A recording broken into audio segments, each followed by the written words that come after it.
Now, normally I'm also cutting some tendons at the same time. So for her, I did make a little incision, cut her PT tendon, and flexor tendons from a small incision on the medial side. Don't want to make too big of an incision there in those creases, but and then slowly, just over a few weeks, straightening it out. And then on the far right is just the final product after she's had an arthrodesis, because if you don't, many times these will come back. So that's her radiographs. That's what she's kind of walking on. And then we kind of slowly, swing her around. So these are, pretty significant. So the one on the left is what I did at first. So as Leland had asked earlier, so she is partially corrected. So she's kind of lined up, partially corrected. I did some tendon releases. I got a little bit of correction. And now what I do is this information on the left-hand side, that goes into the computer. And now the computer knows where we are. And then, of course, it knows where it wants to be, and it just figures out the time from there. And then so the picture in the middle is kind of halfway, and then the picture on the right is just the end product. So I do the same thing. I kind of, once this is straight, I'll take the frame off. I'll put them in a cast for a week or two, and then I'll come back and do a more formal arthrodesis so that I can make it, permanent. So kind of an interesting, fun thing to do with external fixtures. I would, again, like I said, kind of just be a little careful about trying not to use, this kind of expense. So this would be a hexapod, right? So it's going to have 6 struts, and each one of those is relatively expensive. They can even be upwards of $1,000 a piece. So Right. when you're talking about, you're starting at $6,000 before you do anything else, that can be quite expensive. Those other frames that you had seen with the Charcot, that typically for me costs about $5,500. The entire frame, the whole thing. This one, the struts are probably more than that, and then you have to put the rest of the frame on. So definitely a little expensive. You want to be a little careful with that. That's an awesome case.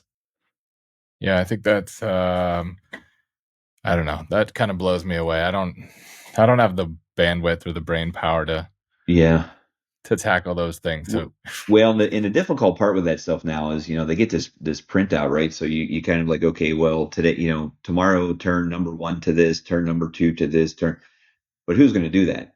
Yeah. And that's now the next part of this, is that you have the ability to kind of change things, but who is going to do that? Mm-hmm. And so, like I said, I think the biggest part of a lot of this stuff is the social parts of medicine, which you guys, know as well. It is, the mechanics of the surgery is kind of probably easy. It's like, okay, well, where are they going to go? Who's going to do the adjustment? So I would say, unfortunately, what I have learned in my life is that unfortunately, these people have to come back weekly. And then most of the time, I'm actually doing it myself weekly. So I'm not really following the rules of do this every day, because I've had a couple people where, like, okay, the significant other is pretty smart and he gets it and it's fun. And it's like, okay, turn the yellow into the whatever. But I would say for most people, Jeff, I don't know if you were there the one time, like when we were years ago playing around with these things, and somebody who was twisting things the wrong way. I was just thinking of that. He was a spinal cord injury guy, so he had no feeling. Yeah. And he was twisting, and he came back, and that ankle was distracted. I'm not kidding you. I mean, it was like force. It was so wrong. I thought he was going to have a heart attack that day. But trying to figure out like how you're going to get this done is a little tough. I mean, it'd be interesting to see what other people kind of do. But I would say, unfortunately for me, what I do is they come in once a week. I jump to that day and I put them through a little pain because, some of these people, it's like, okay, all of a sudden you are changing, if you could do it gradually like you're supposed to. Now, there are some systems now that have actuators attached, and you can put upwards of like 21 days or so of the program or something in there, and it will slowly do it for you. But now you're like, okay, now it's more cost, and it's got like other things attached, and now you got to plug that into the computer.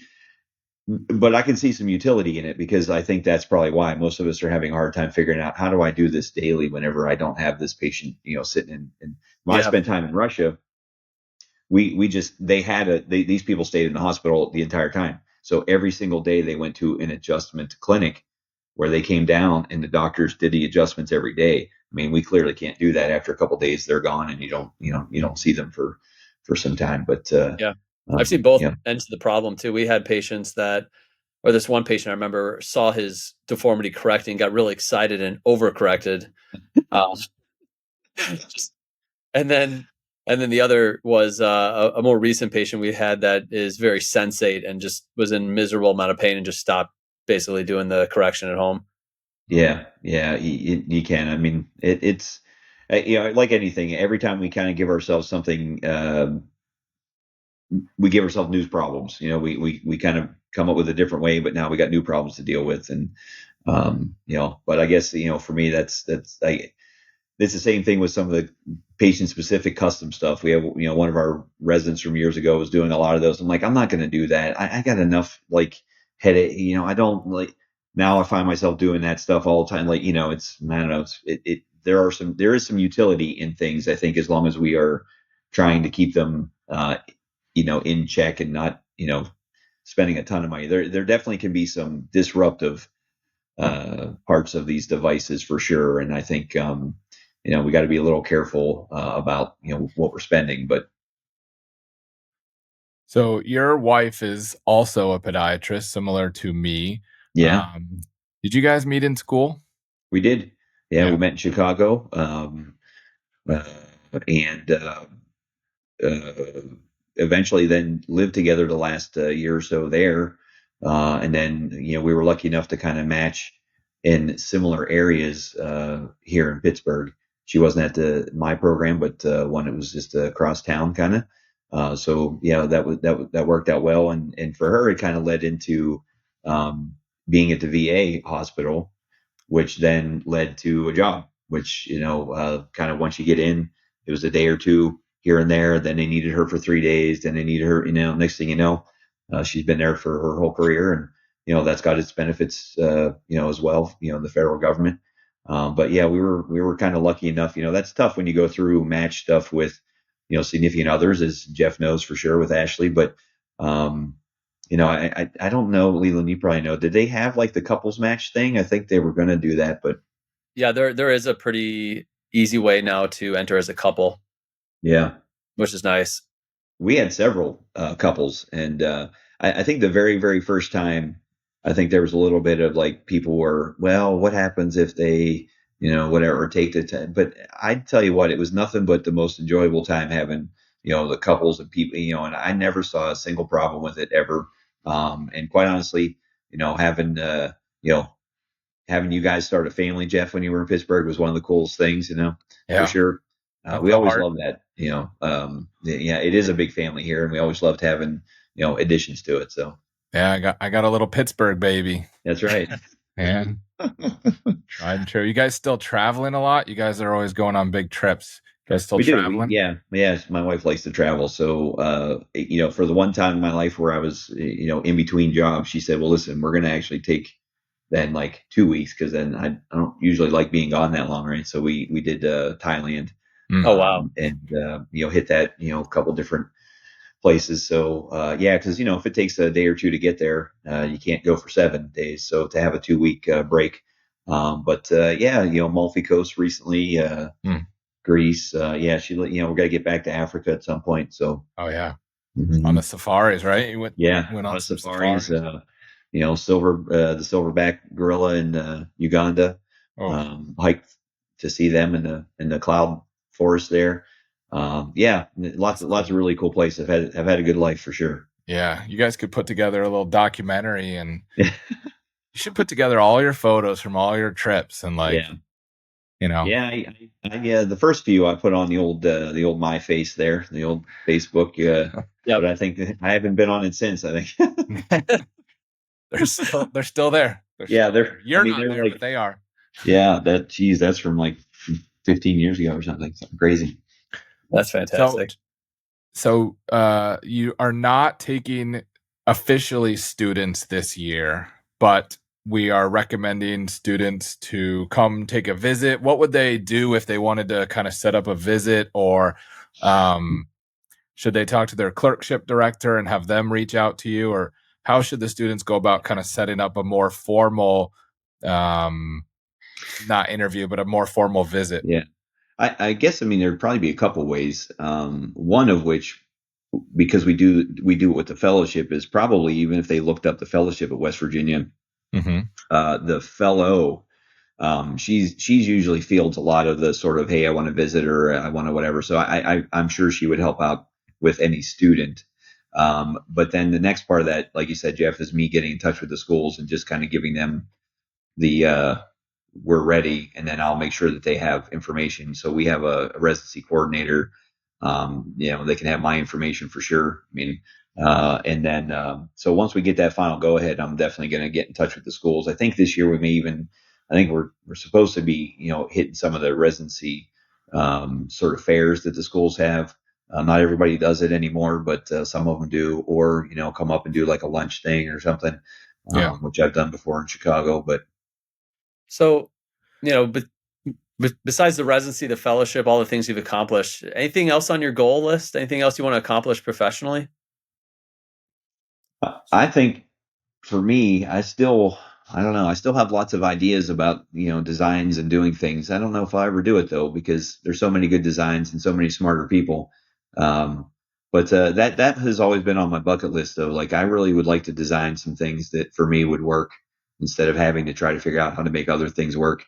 I was always very limited at Pitt. They own my intellectual property, and it was very hard to, work with industry, and which I think is good too. I mean, there's definitely issues with working with industry. I think, me being kind of forced to not has always been it didn't really bother me much, but I do have some ideas of like, boy, I think I could design something, that would help me. Maybe it would help other people. That's probably about the only thing on the bucket list, I guess.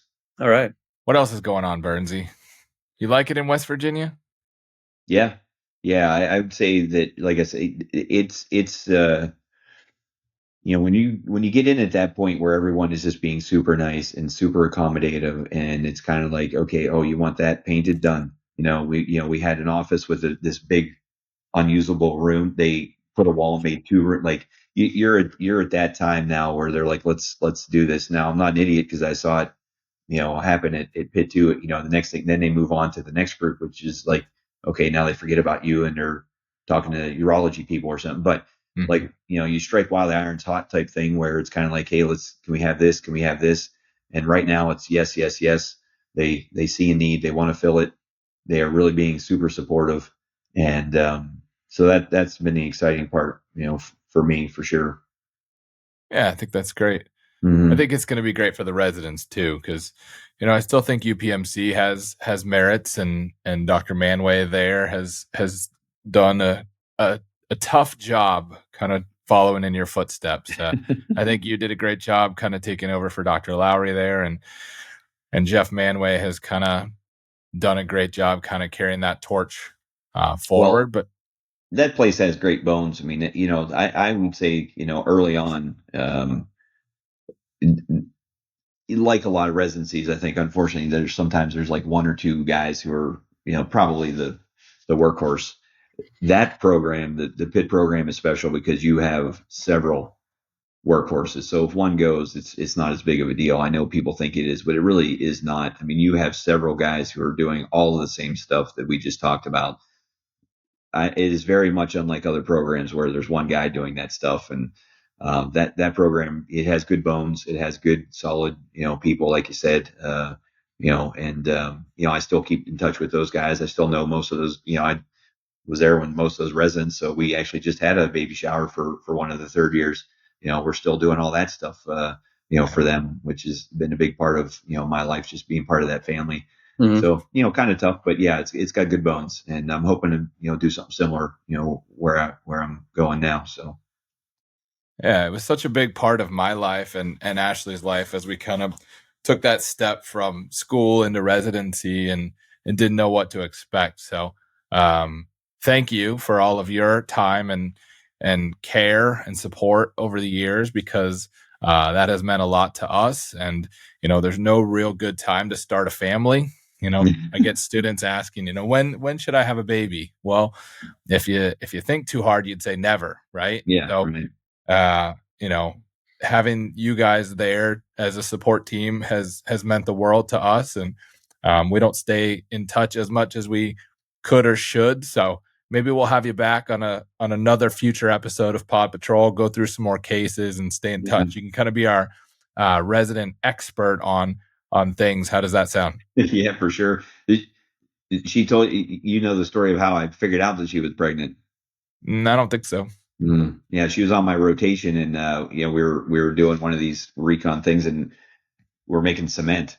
So usually, I mean, that typically is one of those things where they, so usually if I'm making something like, okay, no one's pregnant here, right? So we're making cement, and Ashley like shifts over, like she's like on the complete other side, so we have something, and like the next day or whatever in the office, she like, waited till everyone was gone or whatever. And she's like, hey, can I talk to you about something? Like, Ashley, or she was, yeah, I figured it out. Yeah. And I told her like the same exact thing. I said, this, I know it's scary and I know it's like whatever, but this is the best time to do it because I have control over, what to do. And, we can change rotations and we can rotate things around and we can make it, easy for it. I mean, this is the best time to do it. I mean, I was so excited for you guys and, and then, so since then we've had, several others, but she was like one of the first. That was really cool. So then I had another one a year or two later who it was very similar and she waited till after office, and I was wondering why she was still sitting there because I had to dig it in. She's like, "Hey, can I talk?" I said, "Did you pull on Ashley?" That's what I told her. So that was the old pulling an Ashley. It's funny. So she is the toughest person that I know, and it's not even close. She's way tougher than I am. So she was still on her infectious disease rotation, taking the stairs up and down. So ortho floor was 11. And so she was taking the stairs up and down on her infectious disease rotation on the day that she gave birth. Yeah. And so they were like, "Oh, we're going to cause you to go into labor." No. Yeah. Well, yeah, you did. And so I don't know if we ever... Go ahead. Even the lead, like, because, after that, then I made sure that the OR had like, lead wrapped around whatever and had it. So then that stayed. So that became like the lead that anybody who was pregnant, you just knew right away. It's like, why do you have that lead on? The pregnant lead. Yeah. So it's good. So I loved having you guys, man. And thanks for having me on. And Leland's always good to see you. Yeah, likewise. Yeah, we really appreciate your time. Yeah, I was going to tell you this story real quick. I don't know if I ever told you this story. So I was in the OR. I was on ortho trauma at UPMC, and I was on call. And so I was in the OR after hours, and Ashley called. It was in between cases. We had an open tib fracture and then a wrist fracture afterwards. And Ashley called and said, "Hey, my water just broke." And I said, "Okay, what do I need to do? I'm in the OR right now. So what do I need to do?" I said, "Do I need to come get you?" And she said, "No, I think I'm fine." I was like, "Well, you got to come to the hospital." And she's like, "Okay, I'll just drive myself." And I said, "No, I'll come get you." And she's like, No, it's not that far. We lived on Southside Slopes and, a couple miles. So she drove herself to the hospital, went up to the 5th floor. They checked her out. Her water had broken. And then they said, "Yeah, you're going to have a baby. You need to spend the night." And I was kind of sitting there thinking, well, what do I need to do now? And I was like, "Can I go back downstairs?" And she was like, "Yeah, go." And so I went back down to the OR 2 floors down. Yeah. We're getting ready to scrub a wrist fracture. And Dr. Siska says, "Is your wife in labor?" And I was like, "Well, I didn't tell him. I was just going to scrub the case and do it." And he's like, "Is your wife in labor?" And I said, "Well, yeah, but she's fine. She told me to come back down." He goes, "Is this your first kid?" I said, "Well, yeah." He's like, "Get out of here. Get out of here right now." I was like, No, it's fine. She's fine. Her water broke. She's not pushing or anything." And he's like, "Get out." That's hilarious. Yeah. And then so we gave birth. I didn't do anything. She gave birth in the hospital that we did residency at. So all the residents got to stop by and say hello. So yeah. Well, you got one other person who wants to say hello. Hey, Ashley. How's it going? Yeah. Good. Are your ears burning? We're talking about baby shower and good old days. She's working on the next one. Wow. Another one yet. Nice. Awesome. No. Well, thank you for joining us. I might bother you to come back on in the future and grace us with some of your expertise over the years, because I think you think about things in a way that I don't, or at least most people don't. I've heard a lot of people talk over the years, and There's just a common sense to the way that you go about things. So I might bother you again to come back on and keep dropping some knowledge on us. Absolutely, man. I love it. All right. Thanks for joining us. And Yeah, it was great to see you. Yeah, it's good to see you, man. Thanks, guys. all right. Thanks, Bernsey. Bye. All right, take care. Bye-bye. Oh, did we just lose him? No, he said bye. Oh, okay. I thought he was going to stay on after the recording was done. No, I It felt like Dr. Evil, like boom, like he's hit the button and your chair falls into the lava. Look what you did to Mr. Bigglesworth! But Dr. Evil, we were unable to anticipate feline complications due to the reanimation process. Silence!